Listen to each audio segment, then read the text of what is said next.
So I know we've talked ad nauseum about why you should not force range of motion to increase the F word, which is flexibility.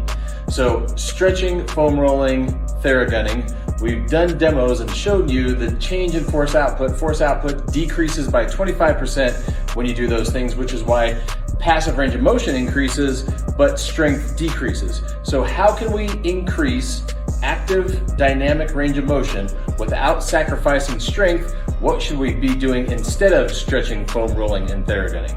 So one of the most important things to do is loaded exercise through a full range of motion. So we're getting full range of motion contracting concentrically, full range of motion contracting eccentrically. So we're getting motion strength and stability throughout the full range of motion.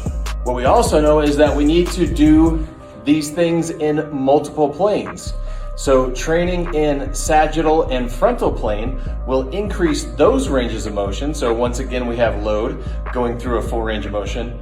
But what's more important than that? What are the two most commonly forgotten keys to functional exercise? Making sure we have a transverse plane component and we're going through aplanar motion. So in order to maintain mostrability, we need to be moving through aplanar motion while we have huge transverse plane or rotational plane components, not just doing frontal and sagittal plane.